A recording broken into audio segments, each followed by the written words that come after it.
The chains of habit are too light to be felt until they are too heavy to be broken. I've been thinking about that quote a lot lately, about the invisible threads we weave throughout our lives, moment by moment, decision by decision, threads that eventually become the ropes that either anchor us to a life of fulfillment or bind us to a state of regret.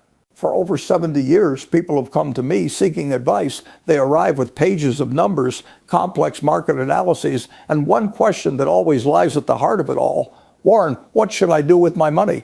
And for 70 years, I have tried to tell them, in one after another, that they are asking the wrong question. Because money is a tool. It is a claim check on the work and resources of others. It is important, yes, but it is not the ultimate asset. The ultimate non-renewable and most unforgiving asset any of us will ever have is time. And this leads to the great paradox of life. In our youth, when we have an abundance of time, we have little wisdom to know how to spend it. In our later years, when we have finally accumulated some wisdom, our time has become a dwindling resource. So I was asked recently, what would I do if I could go back? Not to my 20s. Everyone asked that. The question was more interesting. What if I could wake up tomorrow with all the knowledge I have now in my 90s, but in the body of my 65-year-old self? The age most people see as the finish line, the beginning of retirement, the point where the race is run and the story is written. And my honest answer surprised even me. My life, my daily habits, and my biggest decisions would look profoundly different.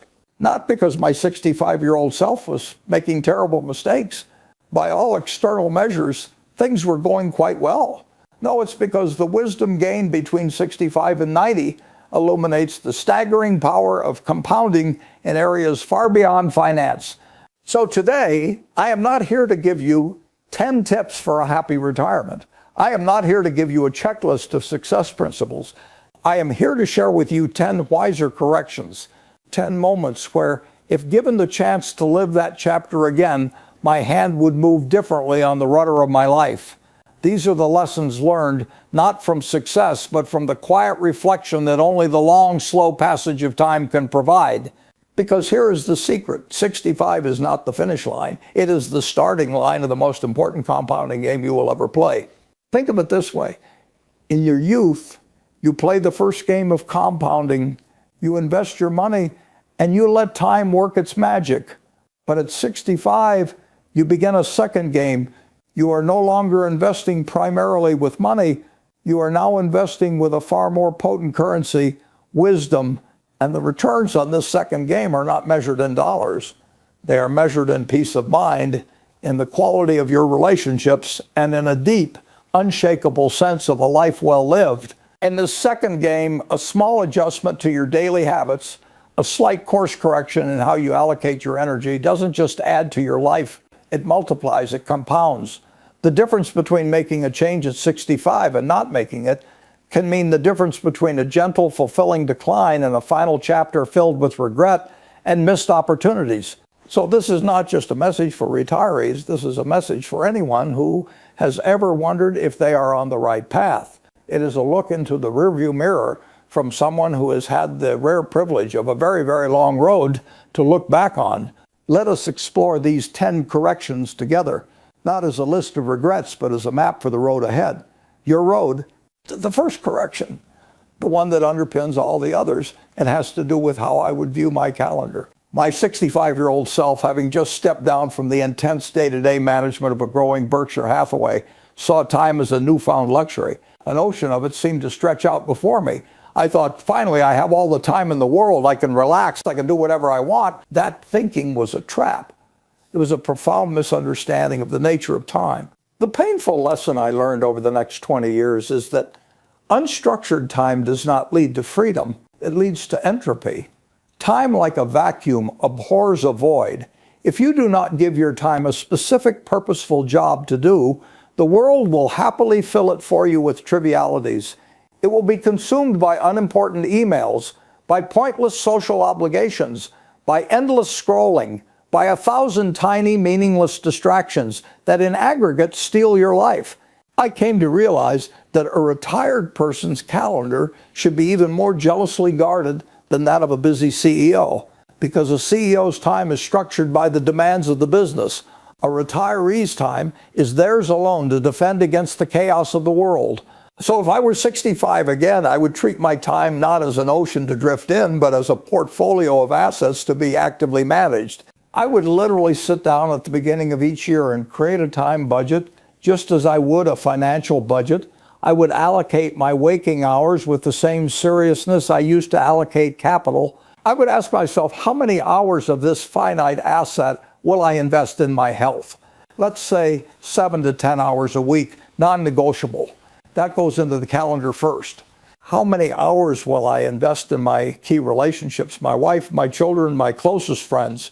These are not things to be fit in when I have a spare moment. They are appointments. Dinner with Susan every Tuesday. A dedicated, uninterrupted hour-long phone call with each of my kids every week. These are the high-yield investments of my later years. They go into the calendar. How many hours will I invest in my own mind in learning something new for the pure joy of it? My 19-5-hour rule of reading would not stop. It would continue.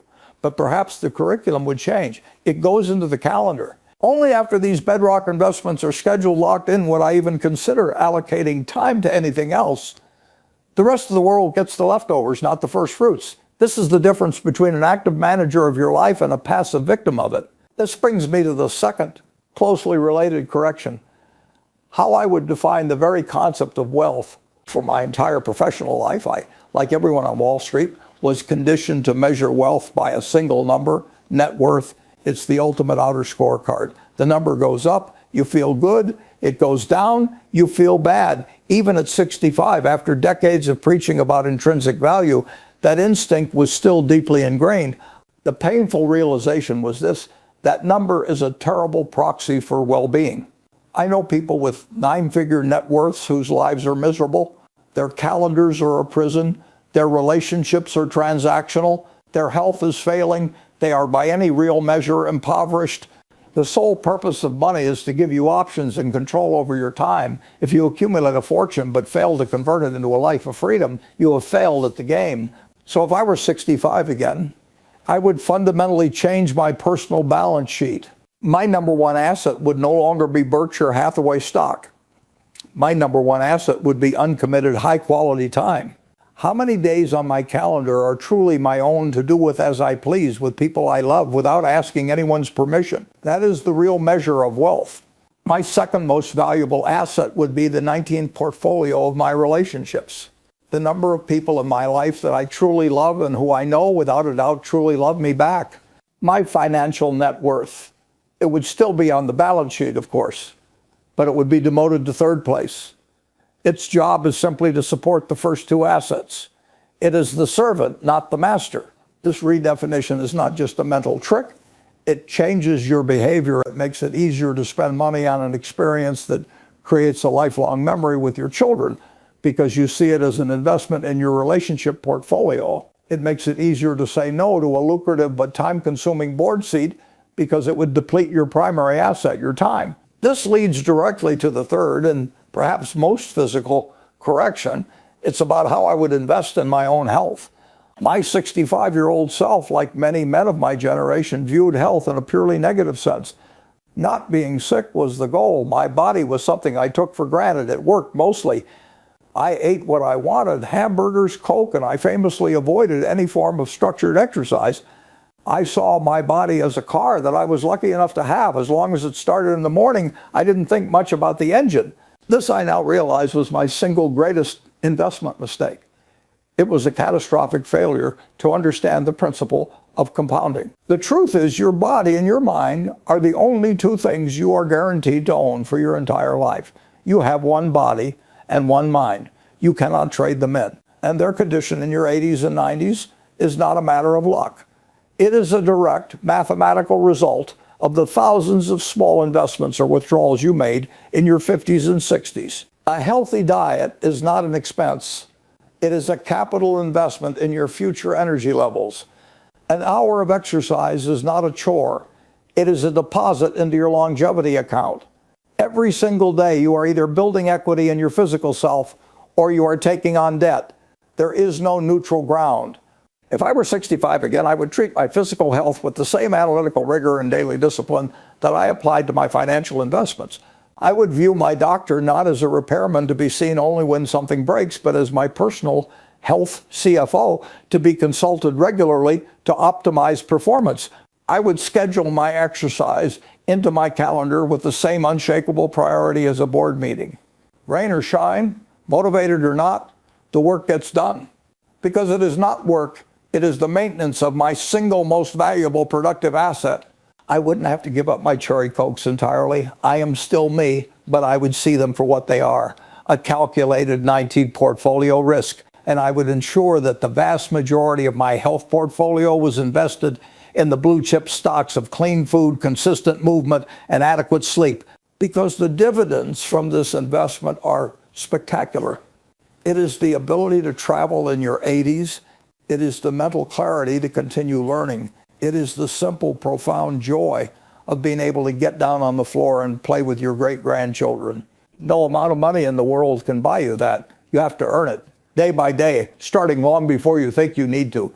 That is the wisdom my 90-year-old self would drill into my 65-year-old head. We've talked about the internal assets, your time, your definition of wealth, your physical health. Now we must turn to the external world, because a rich life is not lived in isolation. This brings me to the fourth correction, and it's one that might sound harsh, but it is born from decades of observation. If I were 65 again, I would become a far more ruthless and yet a far more loving manager of my relationships. My 65-year-old self was, like most people, a product of a lifetime of accumulated social obligations. There were business acquaintances, people from various boards I sat on, community figures, old contacts. My social circle was large, but it was also diluted. I spent a great deal of time being polite. I attended functions I had no real interest in. I maintained relationships out of habit, not genuine affection. The hard lesson learned is that low-quality social interaction is the single greatest drain on your finite emotional energy. It is the junk food of the soul. It fills you up, but it leaves you feeling empty. It takes time that could have been invested in the people who truly matter. You can't have 500 close friends. You can't even have 50.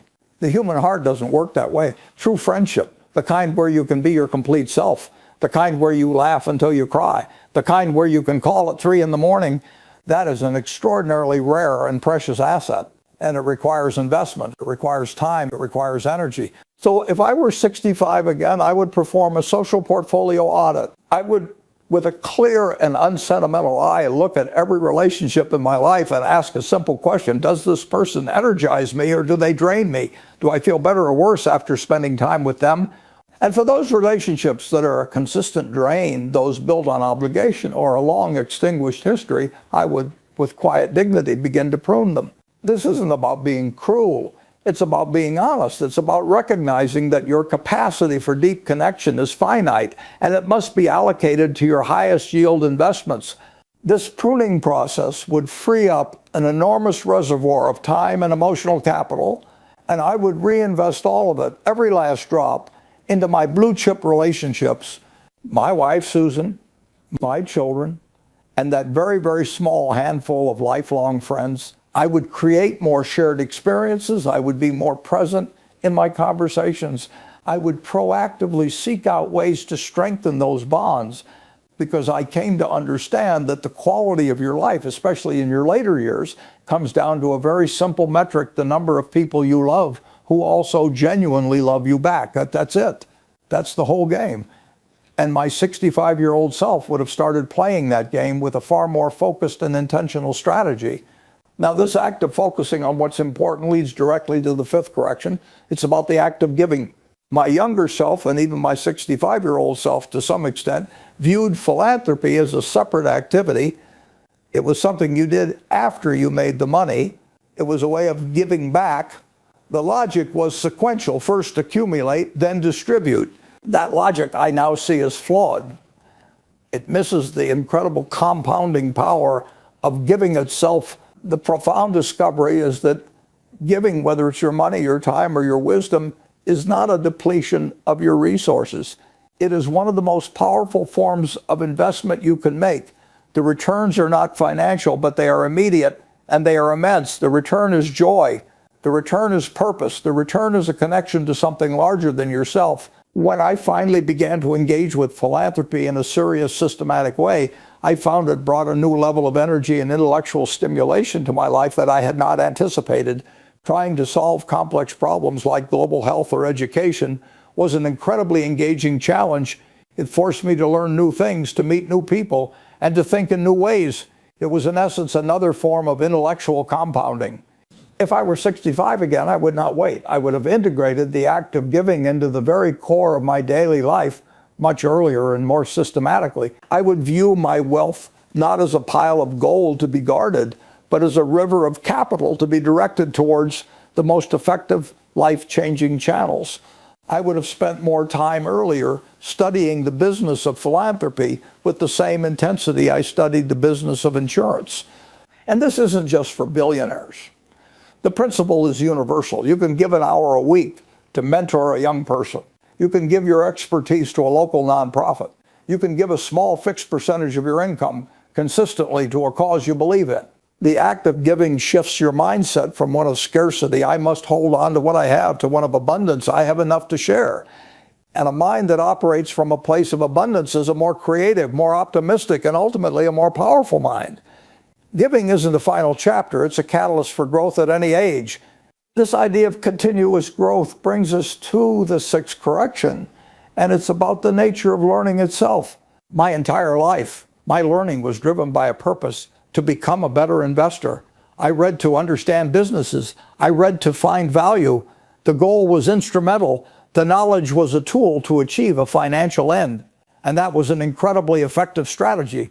But what I discovered slowly and almost by accident after the age of 65 is the profound joy of learning for its own sake. The world is an infinitely interesting place. And when you are no longer learning solely to gain an edge, you are free to follow your curiosity down the most wonderful and unexpected rabbit holes. If I were 65 again, I would consciously and deliberately diversify my learning portfolio. Yes, I would continue to read about business and finance because it is what I love, but I would formally allocate a significant portion of my reading time to subjects that have absolutely nothing to do with making money.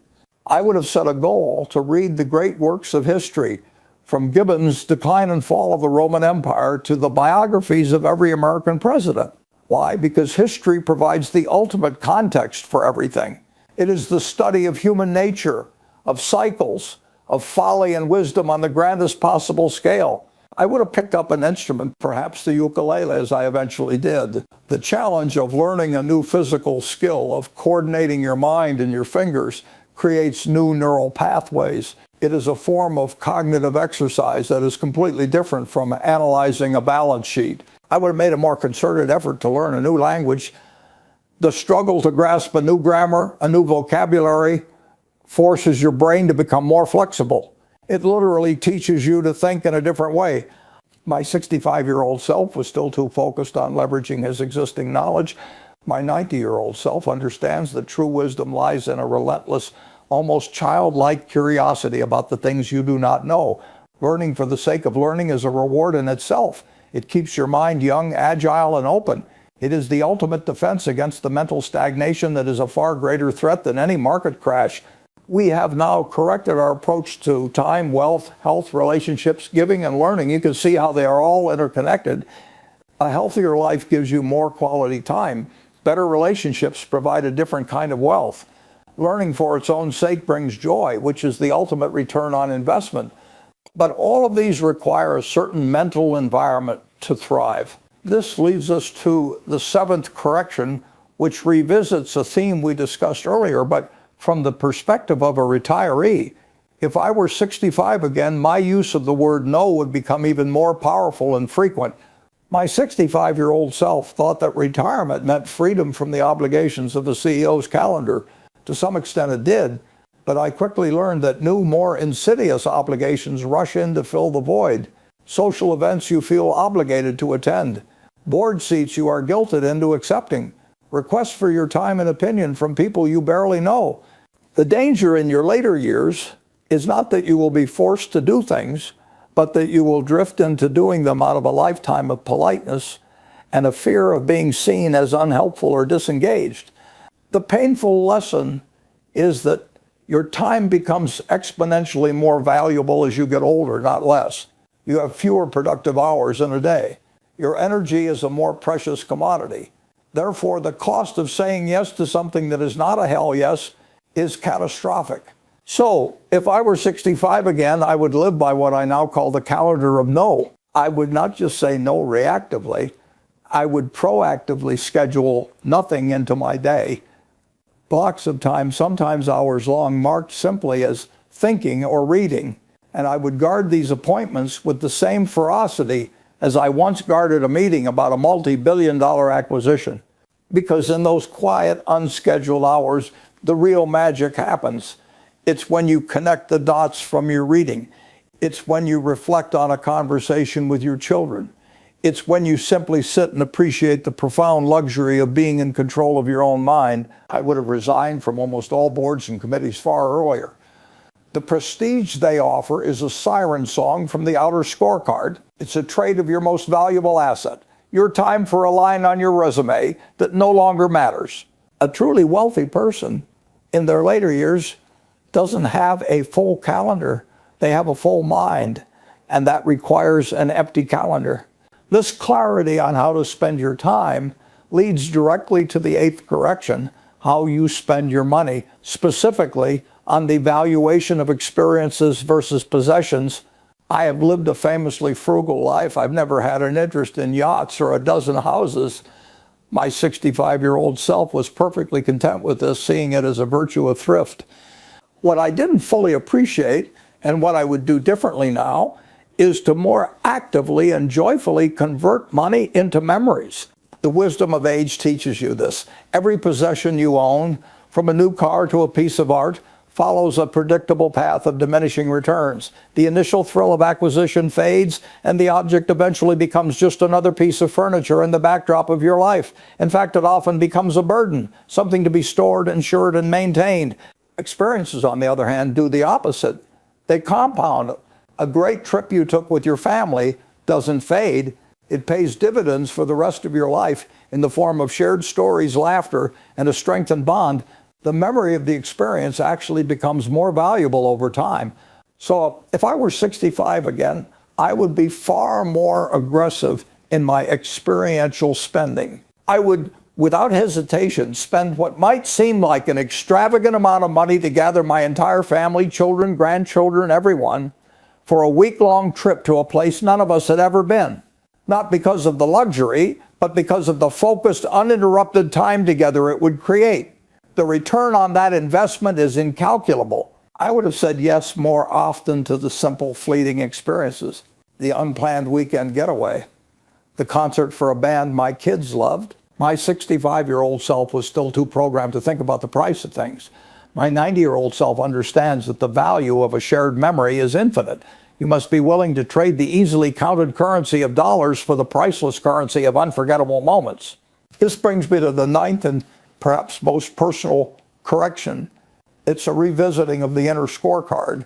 I have spoken about the inner scorecard versus the outer scorecard for my entire career. At 65, I thought I understood it perfectly. My inner scorecard was about being a rational, disciplined investor and a person of integrity. It was about building a business that would last. And that was a good scorecard, but it was incomplete. What the passing of close friends and the quiet moments of later life teach you is that the final scorecard is even simpler than that. The ultimate measure of a successful life is not your business achievements, it's not your reputation. As I've said before, the true measure is how many of the people you want to love you actually do love you. If I were 65 again, I would make this question the central guiding principle of my every action. Before making a decision, I would ask not only is this rational, but also will this strengthen the love and respect of those I hold most dear? I would have been more intentional about expressing my affection and appreciation. I would have spent less time proving I was right in a business argument and more time ensuring my family knew, without a shadow of a doubt, how much they meant to me.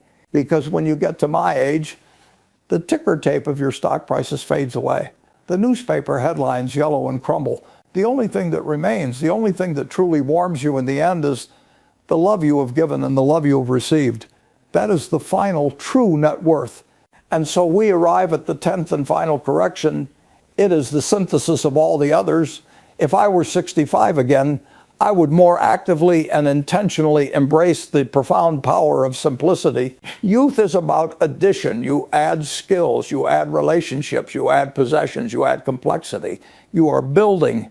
But wisdom, true wisdom, is about subtraction. It's about pruning the non-essential to allow the essential to flourish. A simpler life is not a poorer life. It is a more focused life. I would simplify my investments. While I love the game of picking stocks, for most people, including a 65-year-old, the simplest solution, a low-cost S&P 500 index fund, is the most elegant and effective. It frees up your mental energy for more important things. I would simplify my possessions. I would proactively give things away, finding joy, not in owning, but in lightening the load. I would simplify my commitments, as we've discussed. Why? Because simplicity is the end game. It is the ultimate luxury. It creates the mental space, the emotional peace, and the freedom of time to focus on the handful of things that truly provide joy and meaning: your health, your family, your learning, and your inner peace. So these are the 10 corrections. They are not about regret. They are about the compounding of wisdom. They are the realization that life has a second act, a second chance at compounding. The first time you compound money. The second time you compound wisdom, love, and peace. The returns on this second game are quieter, but they are infinitely more valuable. You do not have to wait until you are 65 to begin. The beauty of these principles is that they apply at any age. The best time to plant a tree was 20 years ago. The second best time is today. So look at your own life. Which of these corrections speaks to you? Where is the greatest leak in your own happiness? Choose one, just one, and start today. Make a small, almost imperceptible change in that direction, because that small change, compounded over the rest of your life, will lead you to a destination you can barely imagine today. Start planting your second tree now. Thank you.